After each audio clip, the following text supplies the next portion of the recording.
Julián Casanova, historiador, tengo que agradecerle antes de nada que nos haya dado estos minutos porque se va usted a Princeton. ¿Qué es lo que va a hacer ahí?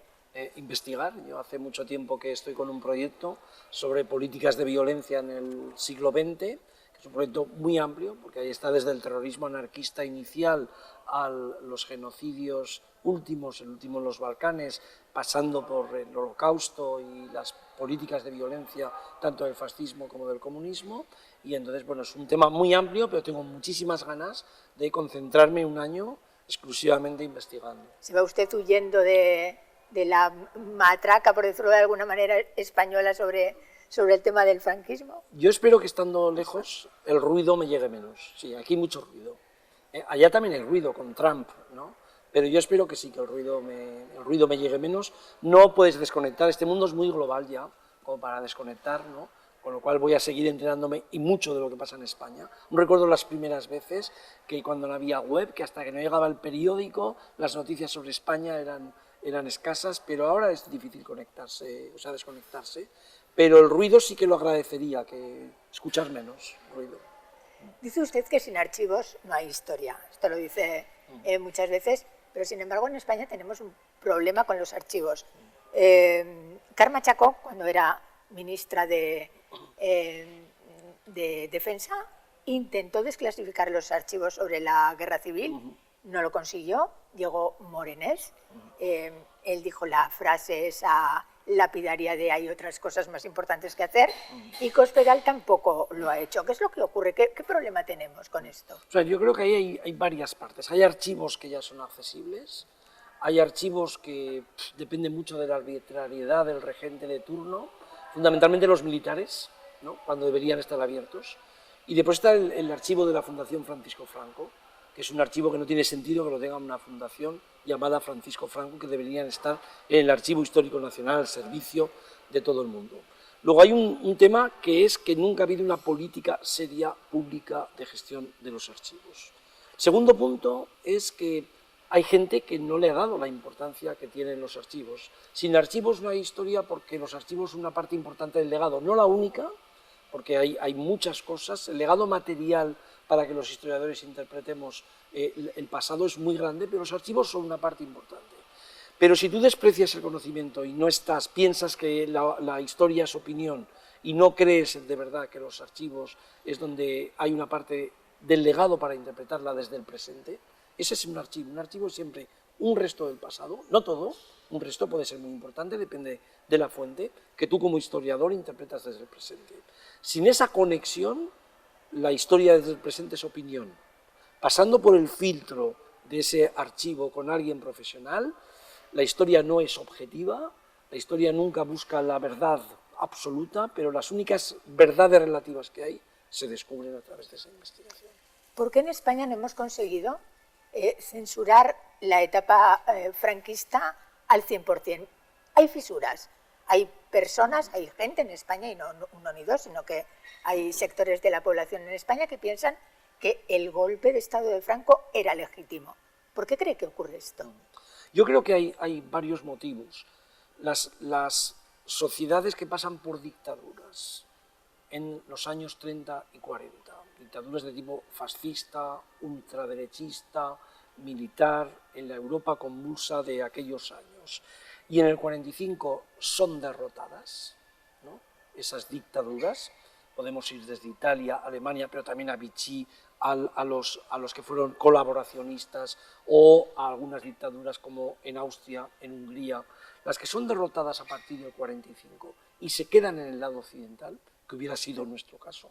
No hay ningún problema, hay una desnazificación, hay una desfascistización, y no hay ningún problema en asumir las diferencias esenciales entre las democracias y los fascismos. Sobre todo porque hay como democracias fundacionales. A partir del 45, no es que sea un año cero, pero las democracias avanzan, se convierten en democracias mucho más populares que antes, con bienes y servicios muchísimo más amplios, y las sociedades civiles se hacen más fuertes. Como España no pasó esto, y duró 35 años la dictadura, ahí quedó un déficit de sociedad civil, un déficit de educación, un déficit de que durante 35 años porque hasta el 77, 78 no se mueve nadie, la sociedad española estuvo dominada por gente que no tenía como principio fundamental el respeto de los derechos básicos, el respeto de las normas básicas de la democracia y sobre todo creer que además de un Estado debería existir una sociedad civil importante. A partir de allí hay un segundo problema. La derecha que sale del 45, que ha apoyado a los fascismos en todos los países, a partir del 45 tienen que tragarse su pasado y asumir claramente que la democracia es la alternativa. Esto no pasó en la derecha que viene del franquismo en España. Aceptan la democracia, entran en el juego democrático, pero el franquismo que no se le toquen. El paradigma de esto es Fraga y después de Fraga sus herederos, con lo cual no han hecho nunca una reflexión profunda en la que se hayan dado cuenta que un demócrata tiene que negar siempre la posibilidad de que haya una dictadura en su pasado, en su historia. Y la excusa no es que también los rojos mataron, y la excusa no es que también el comunismo, no, estamos hablando de tu posición como derecha democrática, negando la posibilidad de que la gente vea que en tu ADN está el rechazo de una dictadura. Y hay un tercer punto, que me parece importante.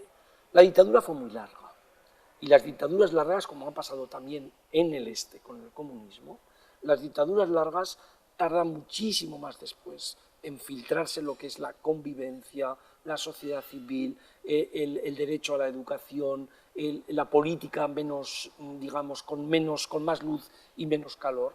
Y todo eso ha pasado también en España. Con lo cual sí empezamos, porque el fascismo no fue derrotado en España, no hubo una desnazificación o desfascistización. Si seguimos con que durante más de 30 años España no compartió los grandes beneficios de la democracia occidental, y eso lleva a un legado a la derecha de negación de que la dictadura es algo deplorable, y seguimos con la larga duración de la dictadura que marcó mucho el principio de la transición, tenemos algunas de las causas por las que, aunque la sociedad española ha avanzado democráticamente bien, sin embargo, desde el punto de vista de la historia no se mira con libertad al pasado. Creo que este es el punto fundamental. Hace falta una mirada libre al pasado, pero eso si no lo asumen desde la política, desde la educación y desde abajo, es muy difícil que la sociedad española tenga esa percepción libre sobre el pasado, ¿no? Debe haber unas claves para entender la guerra civil, ¿no? Quizás usted como historiador las tenga. Yo creo que sí. Vamos a ver, la sociedad española pasa por los años 30 por una república que intenta meter a España en un proceso democrático, como pasa con otras repúblicas, con muchísimos problemas. ¿Por qué muchísimos problemas? Porque esas repúblicas tenían que introducir sufragio universal masculino y femenino. Es la primera vez que se consigue en la historia. Ahí está Weimar, en Alemania, está la República Austriaca, pero está también la República Española. En segundo lugar, porque tenían que subordinar los ejércitos y las fuerzas armadas a los poderes civiles. Esto en un sitio como España era muy difícil. La prueba es que acabaron dándole un golpe pocos años después. Y la tercera, porque habría que tener una separación clara de poderes, donde el Parlamento y la soberanía nacional a través del Parlamento era prioritario. Todo eso tardó mucho en meterse, y la mayor parte de esas repúblicas, por no decir todas salvo Irlanda, que fueron creadas después del 18, todas cayeron derribadas por los fascismos. Luego, la república desde ese punto de vista no es nada excepcional. Que tenga dificultades para democratizar la sociedad española en 4 o 5 años, que es lo que le permite en paz, antes del golpe de Estado, estamos en el mismo proceso que en todos los demás países. A partir del 18 de julio y del golpe de Estado, en España pasan dos cosas importantes. Una, que hay un golpe de Estado, y dos, que se resiste. Hay una resistencia al golpe de Estado. Y la resistencia provoca una guerra civil, porque el golpe de Estado no triunfa. Y ahí se abre un proceso de guerra civil que desde el punto de vista de la violencia política, desde el punto de vista de la convulsión, tampoco es diferente a lo que está ocurriendo en Europa en esos momentos, sobre todo a partir del ascenso de Hitler al poder. Cuando acaba la guerra civil española con el ejército de Franco venciendo, Europa está caminando a marchas forzadas hacia la nazificación de Europa, hacia la fascistización de Europa. Digamos que la guerra civil acaba en abril del 39 y a partir de septiembre del 39 y sobre todo la primavera del 40, toda Europa occidental cae bajo la bota nazi. Desde ese punto de vista, hasta el 45, todo lo que pasa en España es explicable, todo. Podemos hablar de anticlericalismo, lo encontramos en Rusia, podemos hablar de odio a los ricos, de políticas sociales, podemos hablar de contrarrevolución, de ultrafascismo, de patriotismo, podemos hablar, porque lo encontramos por activa y por pasiva y agrandado en cualquier país de Europa. La gran diferencia, insisto, es a partir del año 45. Y como en el 45 todo eso no cae, se queda una percepción de la guerra civil como una cruzada de liberación de la sociedad católica española y occidental frente al comunismo, que se lleva a las escuelas, se plasma en muchísimos sitios y al final lo que hay es dificultades para asumir que aquella guerra civil, que es un acto bastante normalizado en la Europa convulsa hasta el 45, se convierte en una especie de seña de identidad de España, por la cual desde los Reyes Católicos había habido una especie de lucha para mantener España en el lado bueno, y había habido fuerzas externas, liberalismo, masonería, después socialismo, anarquismo, después comunismo, que se habían opuesto. El 39 había sido un poco el triunfo de todo eso, y mucha gente acabó creyendo que de verdad la España de Franco tenía una identidad que era el mantenimiento de los grandes valores de la sociedad cristiana frente a los males internacionales. Cuando todo eso se empezó a desmontar a final del franquismo, y vino la democracia, y la gente encontró que la democracia tenía valores importantes, la gente los asumió, pero lo que no asumió es que aquel pasado de Franco, aquel pasado de dictadura, realmente había sido un retroceso clarísimo en la historia de España. Para las mujeres, para el voto, para los derechos civiles, para la educación, para la ciencia, pero sobre todo para la violación sistemática de los derechos humanos, porque hay miles de asesinados después de la guerra civil, de esos estamos hablando hoy, más que de la guerra civil, y sobre todo hay un montón de gente que va al exilio, que no vuelve, hay mucha gente en las cárceles, hay mucha gente que tiene que tragarse su pasado, porque su pasado no puede hablarse ni siquiera en las familias, y todo eso tuvo unos costes sociales que ha sido muy difícil levantar, pese a que creo que la democracia española, cuando se consolida, tiene unos grandes avances respecto a lo que había sido el siglo XX español. Claro, porque antes, y permítame que insista un poco, antes del golpe de Estado había una organización de Estado en España. ¿Cómo se organizaba el Estado español en ese momento y por qué falló para que el golpe de Estado triunfara? Yo creo que ahí la gente pierde, los historiadores siempre hablamos de la perspectiva, que es lo que no tiene que perder nadie. Cuando entra el siglo XX en España, como en Europa, casi todos los países están dominados por monarquías. Aquí está Alfonso XIII, en 1902, y lo que quieren esas monarquías, su reto es cómo ampliar la base política, cómo ir concediendo derechos a los ciudadanos. La monarquía de Alfonso XIII falla en eso. Hay un golpe de Estado de Primo de Rivera, viene una república, y la república es el primer intento serio de ampliar todos esos derechos civiles a los ciudadanos. Y corre paralelo a todo lo que está pasando en aquel momento en Europa después de la Primera Guerra Mundial. Es decir, una especie de consolidación de la democracia. Y todo eso se bloquea.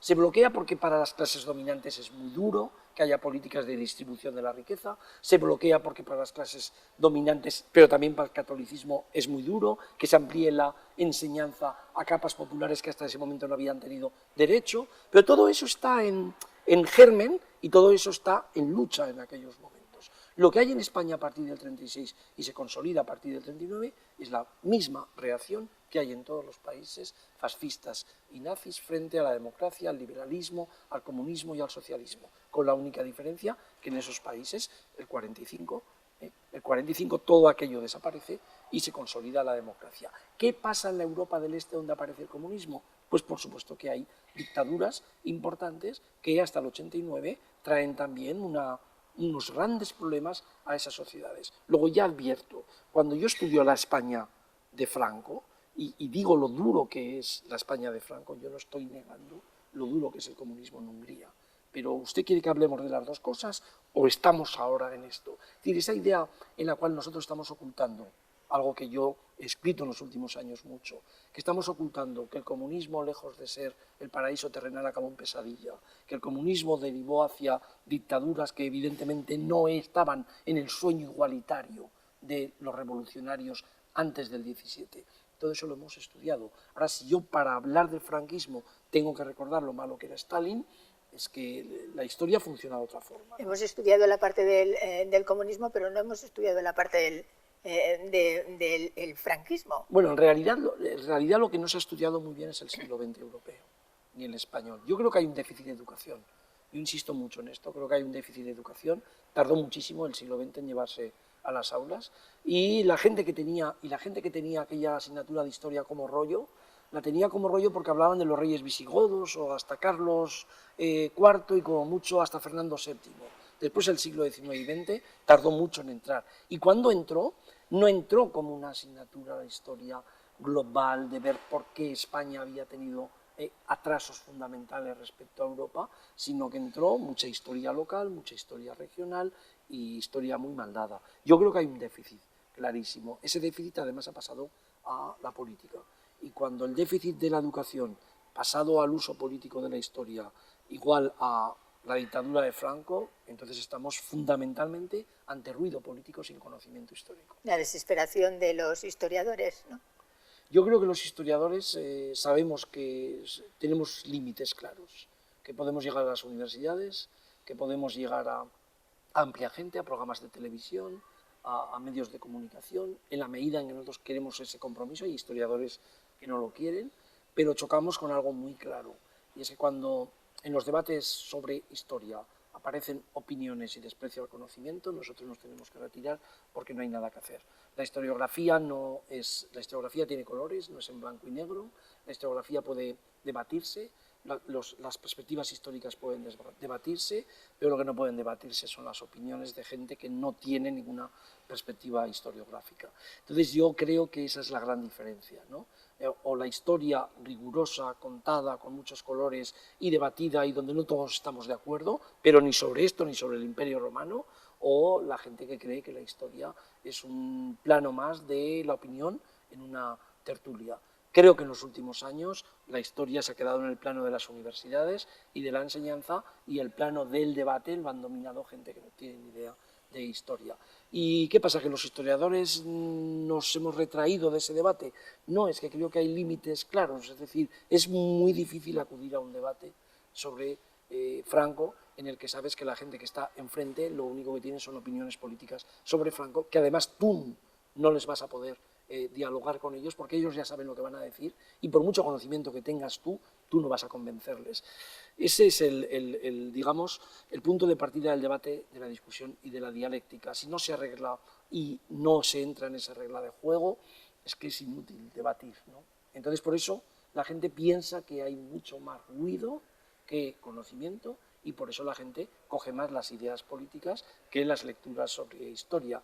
¿Es una batalla perdida? No lo sé, muchos hacemos mucho para que no lo sea, pero evidentemente el ruido nos ha ganado, eso está claro. Dígame, señor Casanova, ¿qué tiene la Guerra Civil Española? ¿Qué tenía la Guerra Civil Española para que fuera tan internacional? Lo digo porque, claro, un golpe de Estado en un país como España, que tampoco era un país preponderante, Sí, y sin embargo la Guerra Civil Española se libró en Estados Unidos, se libró en esa es Francia. esa es una pregunta clave, porque claro, los españoles hemos interiorizado la Guerra Civil Española como el punto extremo de la deshumanización del contrario y de la violencia. Es lo que nos pasaron las familias, lo que pasó la propaganda. Pero en el campo internacional la guerra civil fueron muchas guerras entre ellas. Es una batalla universal. Es una batalla universal que refleja muy bien las batallas de entonces, entre el comunismo y la democracia, entre el fascismo y la democracia, entre la revolución y la contrarrevolución, entre el clericalismo y el anticlericalismo, entre el nacionalismo patriótico y los nacionalismos periféricos, entre cómo organizar la sociedad del Estado con normas de libertad y justicia o organizándolas a través de jerarquía, patria y religión. Es decir, son batallas universales y lo refleja muy bien.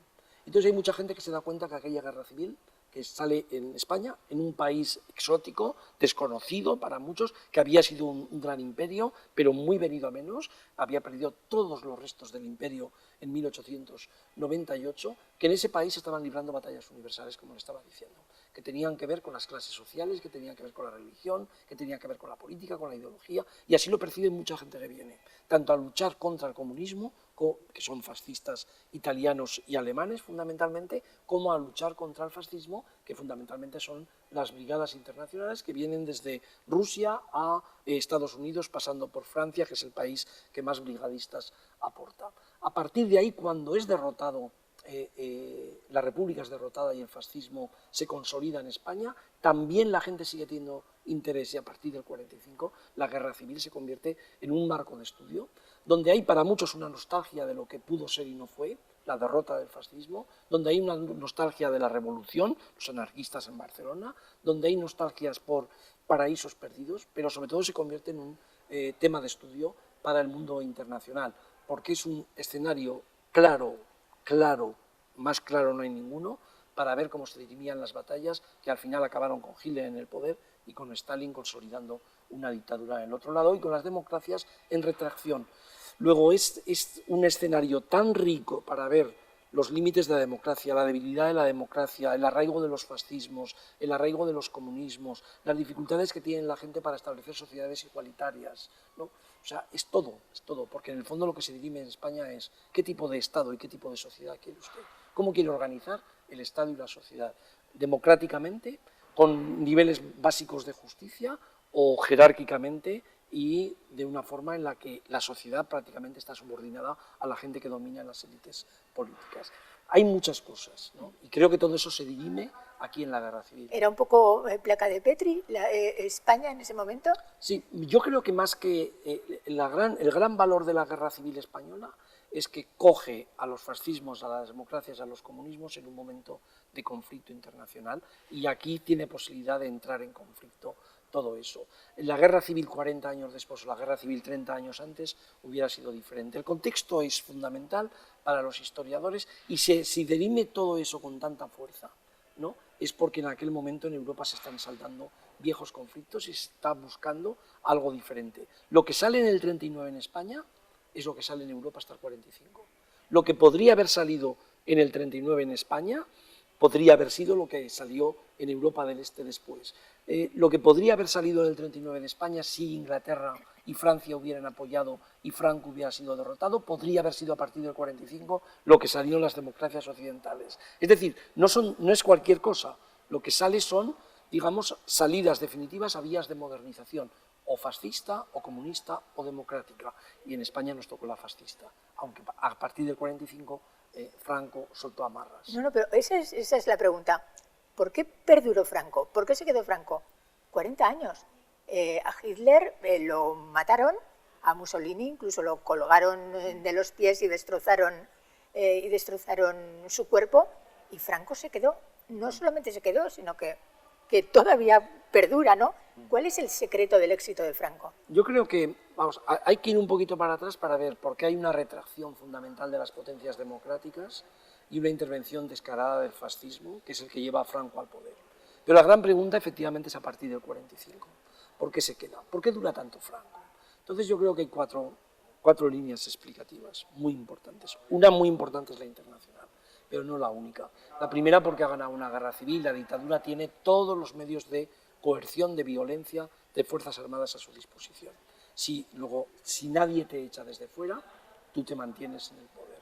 La segunda porque esa represión crea una atmósfera absolutamente inclemente en aquel momento, en la que es muy difícil para los vencidos resistir, disentir de todo aquello. Y ahí la Iglesia tiene una importancia capital. La tercera, que es muy importante, es el ámbito del contexto internacional. A partir del 45, muy pronto, el antifascismo fue sustituido por la Guerra Fría.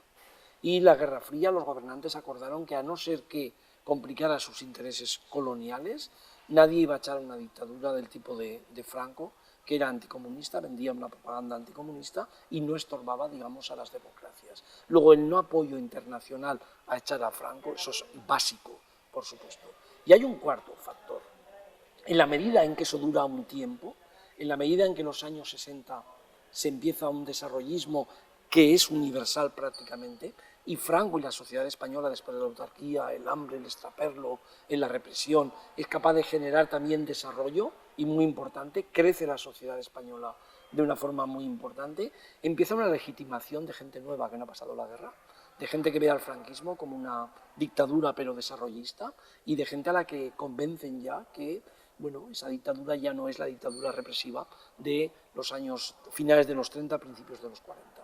Es decir, digamos que Franco tiene formas de legitimación interna muy importantes, al principio los vencedores, después gente que ya no puede más con ser vencido y se adapta a los tiempos, después gente que acepta el desarrollismo, tiene a las Fuerzas Armadas, tiene a la Iglesia Católica hasta el final, que después disiente bastante, pero sobre todo tiene un ámbito internacional que no le echa. Creo que todo eso es el marco fundamental de por qué Franco duró 40 años, ¿no? También los españoles tienen que decir algo en eso, ya lo estoy diciendo. Las bases sociales que tuvo el franquismo fueron amplias. Luego esa idea también de que Franco dominaba a través de la represión y había mucha disidencia es falsa, y la idea de que Franco solo dominaba a través de la represión y no necesitaba consenso por abajo también es falsa. Al final es una mezcla de represión, acuerdos sociales básicos, la Iglesia Católica que lo legitima, el desarrollo que viene después, el mundo internacional que la apoya, incluyendo Estados Unidos muy pronto, en los años 50, y al final es verdad que acaba matando, al final es verdad que en el 74 hay garrotevil, al final es verdad que hay una represión, que sigue habiendo tortura, pero hay un sector de la gente que ya se ha montado un paraguas, por el cual pues, esas partes más duras del franquismo a ellos no les afectan. Que en el 70 y tantos hubiera garrotevil, por ejemplo, demuestra 74 es la... Sí, demuestra que es una dictadura muy violenta, ¿no? Sí.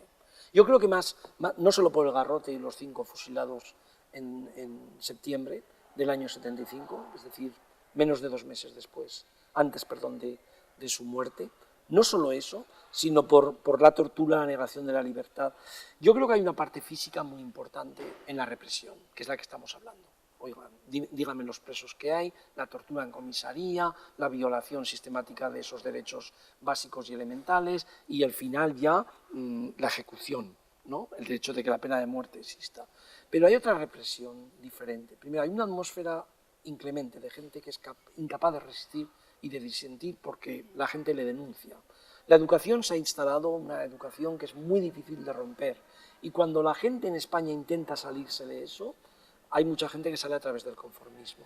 Es decir, no disiente, no resiste, tampoco apoya, pero se conforma con lo que hay. Es decir, si no explicamos el franquismo como un fenómeno sociológico amplio que no es blanco y negro, es muy difícil que lleguemos a comprenderlo. Yo a veces, de forma de broma, le digo a los estudiantes de Erasmus que vean cine de barrio, ¿no?, por las tardes, que vean las películas de Paco Martínez Soria, que vean las películas de Ozores, que vean esa caspa machista, sexista, conectada con la religión, con la familia, ¿no? Cuando había un problema al final todo se solucionaba con una moral católica que venía de lejos en España. Uno ve todo eso y se da cuenta que el franquismo no solo persiste a través de la represión, sino que la educación, la Iglesia Católica, el patriarcado, el control familiar, todo eso influye tanto. Por eso cuando se desintegra porque la gente sale fuera, se desintegra porque viene el turismo, se desintegra porque fallan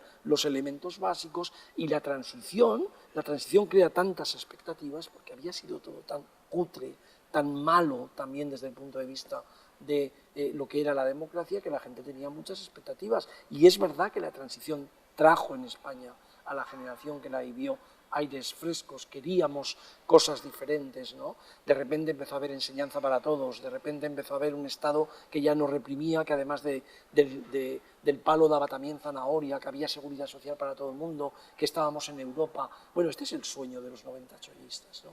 Entrar en Europa, entrar en la comunidad europea, ser una parte de Europa, ser una democracia, educación, inquebrantables creyentes en que toda la gente tenía derecho a la educación. Todo eso era impensable antes del 75 y acabó siendo pensable a partir del 75. Por eso la transición no es solo política, traiciones, entra también eso, esto de que la enseñanza es obligatoria hasta los 16 años, esto de que la gente puede estudiar, esto de que la universidad ya no solo van unos cuantos, sino que va muchísima gente. Creo que todo eso, la sanidad, la preparación, ¿no?, el hecho de que, por ejemplo, haya planes importantes ya científicos dentro de que en España ya sabemos cómo está la ciencia. A mí todo eso me parece que es un elemento fundamental que empieza a germinar en los últimos años del franquismo y se consolida la democracia. Lo que sí está claro es que después de la transición y llegados a este momento, lo que sí ha quedado en España ha sido un problema territorial grave, que estamos pagando ahora, ¿no? Sí. ¿Esto es así? Yo creo que, vamos a ver, España tiene un problema en el territorio no resuelto en los años 30, que lo resuelven a través... Cuando hablo de territorio, no hablo de territorio en sentido físico, hablo cultural, de identidad, lingüístico, ¿no?, de historia, que la República trata de solucionarlo a través de estatutos de autonomía. Se le concede a Cataluña en el año 32, está en preparación el del País Vasco, el golpe de Estado lo interrumpe, se le concede el estatuto en octubre y queda descabezado el estatuto de autonomía, el proyecto en Galicia, porque el golpe de Estado además se lleva a galleguistas, a todos los que habían defendido prácticamente ideas republicanas dentro de Galicia. Que ese es otro tema también, ¿no?, la muerte de la inteligencia amplia o el exilio de la inteligencia amplia que quebró, le quitó a España de una parte sustancial, que hubiera sido la España del 45, con todos volviendo del exilio, con los científicos, con los intelectuales, volviendo del exilio, ¿no? Todo ese tiene un aspecto bastante importante. Y entonces, ¿qué ocurre cuando empieza la transición? Todo aquello se replantea de nuevo. Yo creo que se soluciona bastante bien durante un tiempo. Estatutos de autonomía amplios, bastante autonomía para lo que se llamaban las autonomías o las regiones o las nacionalidades históricas, el artículo 151 para Galicia, Cataluña, el País Vasco, Andalucía, pero todo aquel modelo, de alguna forma, se consumió, se agotó, fundamentalmente para los que reivindicaron algo más. Primero acabó casi agotándose, aunque después se arregló en el País Vasco, se agotó en Cataluña, y ahí creo que ha habido tres cosas que no se han sabido solucionar. La primera, una mirada a la Constitución para ver si hacía falta algún cambio que hiciera posible una adaptación 40 años después de todo aquello que había funcionado al principio. Todo eso, se tuvo miedo a ese planteamiento. El segundo planteamiento fue que creo que en el conflicto entre Cataluña y España no supo negociarse una salida que fuera no necesariamente hacia un referéndum de autodeterminación, pero sí a conceder mayor autonomía. Ahí creo que hubo un problema por parte de Madrid y un problema también por los más independentistas. Y en un tercer punto, porque creo que al final, cuando ya aquello fue imposible lo de la independencia acabó creando una censura, ¿no? Perdón, una cesura, una división profunda en la sociedad catalana, creo que desde Madrid, la reacción desde Madrid no fue en aquel momento la apropiada.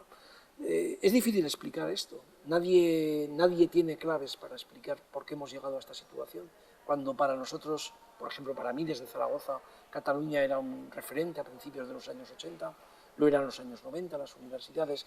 Yo ahora veo mucho más provincianismo en Barcelona que antes, digo Barcelona, digo Cataluña, veo más reducción, veo menos apertura que antes. A mí me preocupa desde ese punto de vista y no acabo de captarlo, de comprenderlo, porque esa Cataluña que para nosotros era algo diferente, era aire fresco, ha acabado siendo en estos momentos una Cataluña que si no eres independentista estás en el otro lado cuando tú tampoco estás en el otro lado. Es decir, ¿por qué no hay entre el blanco y el negro colores en estos momentos en Cataluña? Ahí me resulta difícil de explicar. Tengo una explicación para el primer momento, ya no tengo explicación para ahora. Creo que va a volver otra vez el ruido. Vuelvo a decir, como pasa con el franquismo, que hay más ruido que luz, pero yo me siento incapaz en estos momentos de plantear una alternativa. Yo sé que debe haber una solución por la cual Cataluña siga en España, reconociendo identidades culturales, lingüísticas, por encima de otros sitios, pero sé también que el camino de la independencia, frente al 50% de la población, conduce a una salida sin una alternativa pacífica. ¿Es inevitable la independencia de Cataluña en el tiempo? Yo creo que con el tiempo va a ser inevitable. No sé cómo se va a gestionar, pero está clarísimo que las generaciones que vienen por detrás están viviendo en una percepción antiespañola, están viviendo un sustrato antiespañol. A mí me parece que hay algo que va hacia la independencia de Cataluña. Yo he dicho en alguna ocasión que es imparable en la medida en que lo analizo desde la perspectiva española, pero es que Europa está cambiando mucho, Es decir, en Europa lo que estamos ahora no son democracias flexibles hacia las independencias, sino que estamos teniendo un crecimiento de la ultraderecha, de los nacionalismos más patrióticos, o sea que el proceso de Cataluña va también muy contrario a lo que está pasando en estos momentos en Europa. Y es verdad que Cataluña ha ganado la batalla mediática en Europa, pero a jefes de Estado, a gente que está convencido de que la democracia nacional es lo que ha primado en Europa, no les han convencido. O sea, ahí también me preocupa algo, que España no haya sabido vender, España, Madrid, y sobre todo en la época de Rajoy, no supo vender nunca qué era el acoso de unos independentistas a un Estado democrático. Y en el Estado español, que ellos llaman, no se comprendió que eso había que venderlo afuera, ¿no? De tal forma que los que hemos vivido fuera este proceso durante años, hemos visto que la Generalitat y el independentismo catalán vendían muy bien su idea, y que desde Madrid, que es el Estado que está dentro de la Comunidad Europea, el gobierno que representa al Estado que está dentro de la Unión Europea, no sabían vender esto, ¿no? Entonces la idea esta famosa que se ha extendido en algunos jóvenes europeos de que aquí había un Estado fascista en Madrid y que los independentistas catalanes luchaban contra los restos del franquismo, yo que estoy toda la vida luchando con el franquismo, no lo puedo aceptar, pero me resulta muy difícil explicarlo. Porque claro, después ven la imagen del 1 de octubre, ven la imagen del referéndum reprimido, ¿no? Entonces tienes muchísimas dudas. Creo que estamos en una situación donde es muy difícil que nos entendamos la gente que queremos una España flexible, con autonomías, con una descentralización, con un gobierno, con una política nacional menos presente, porque estamos fuera de juego. O sea que yo me siento fuera de juego en el debate entre la nación, entre la bandera española y la independencia catalana. Yo me siento fuera de juego y lo digo sinceramente, y me siento fuera de juego porque posiblemente me gustaría estar en medio, pero participando, no en medio cogido y atrapado entre los dos. Hablaremos cuando usted venga de Princeton, quedaremos, si usted lo tiene bien, para hablar precisamente de Europa, de lo que va a pasar a Europa. Pero ya luego la última pregunta. ¿Qué hacemos con el Valle de los Caídos? Yo lo he defendido hace mucho. El Valle de los Caídos es el gran monumento que crea Franco, que representa la simbiosis entre la espada y la cruz, la política y la religión, a mayor gloria de los vencedores. Hay que sacar a Franco de allí y hay que explicarlo. Hay que mantener el monumento, los lugares de la memoria son para mantenerlos, educar a las generaciones futuras. Lo que no se puede entender es que se tenga como un monumento explicado como reconciliación, como una resignificación en la cual esto significaría la conciliación de los españoles. No, este es un monumento claramente franquista, con tintes iniciales fascistas, con la Iglesia presente allí, que tuvo durante mucho tiempo, ha tenido más de 40 años a Franco allí.